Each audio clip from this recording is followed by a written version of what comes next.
بسم اللہ الرحمن الرحیم۔ حضرات، آج محرم کی 5ویں تاریخ ہے اور میں اس وقت ضلع بلند شہر کے قصبہ اورنگ آباد میں موجود ہوں اور یہاں 5ویں کا ذوالجناح کا جلوس نکالا جا رہا ہے، جو پچھلے کافی وقت سے لگ بھگ 200 سال سے اس سرزمین پر نکالا جا رہا ہے۔ اور یہ ذوالجناح کا جلوس امام حسین علیہ السلام کی اس گھوڑے کی یاد میں منایا جاتا ہے کہ جب امام حسین کی شہادت ہوئی ہے کربلا کے میدان میں، اور ان کی شہادت کی خبر کو دینے والا کوئی مرد موجود نہ تھا، تو یہی امام حسین علیہ السلام کا وفادار گھوڑا تھا کہ جو کہ سب سے پہلے اہل بیت کی بیویوں میں خبر شہادت امام حسین لے کر آیا تھا۔ اسی گھوڑے کی یاد میں یہ 5 محرم کو قصبہ اورنگ آباد میں جلوس نکالا جاتا ہے۔ اور محرم، جیسا کہ پوری دنیا اس محرم سے واقف ہے کہ یہ حق اور باطل کی ایک لڑائی تھی جو یزید اور امام حسین کے درمیان کربلا کے میدان میں لڑی گئی تھی۔ بظاہر تو امام حسین علیہ السلام شہید ہو گئے تھے، لیکن حق کی جیت ہوئی تھی، اسلام کی جیت ہوئی تھی۔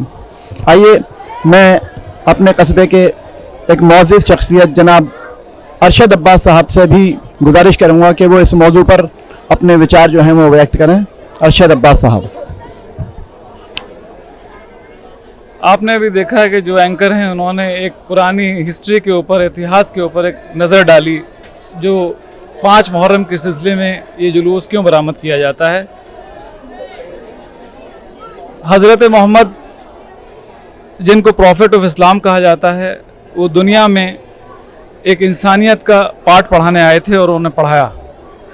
اپنے جانے کے بعد اس کی ذمہ داری انہوں نے اپنے نواسے، جو ان کے بیٹے کی طرح تھی، حسن اور حسین کے اوپر ڈال دی۔ اس میں جب امام حسین دنیا میں موجود تھے تو اس دور میں راون روپی ایک یزید نام کا آدمی کھڑا ہوا، جس نے پوری دنیا میں انسانیت کے خلاف ادھرم کا پرچار کیا۔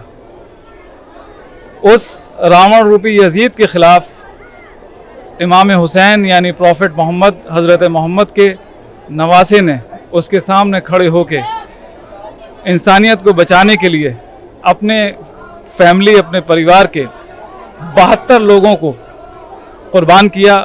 اس میں 6 مہینے کے بچے سے لے کے اور 95 سال کے بزرگ تک گھر میں موجود تھے۔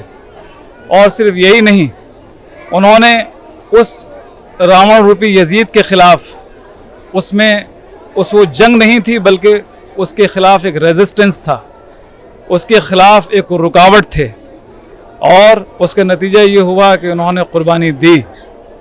آپ جو آج 5 محرم کا یہ جلوس دیکھتے ہیں، کہیں 7 محرم، کہیں 10 محرم، ہر جگہ امام حسین کی یاد میں الگ الگ جگہوں پر تاریخ کے حساب سے، اس کی اہمیت کے حساب سے، اس دھرم کی جیت ادھرم کے اوپر اس کے بارے میں ہم آبزرو کرتے ہیں۔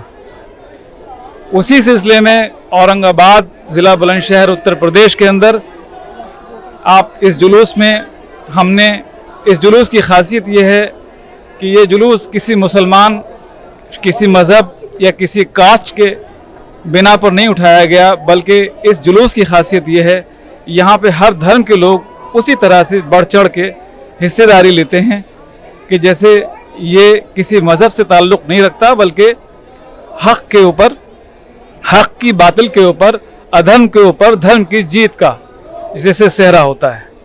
اسی کے ساتھ میں آخری میں یہ کنکلوڈ کروں گا کہ اس پیغام کو پوری دنیا میں اسلام اور دھرم، اور یہ پیغام کسی مذہب سے تعلق نہیں رکھتا بلکہ انسانیت کے پیغام سے تعلق رکھتا ہے۔ شکریہ۔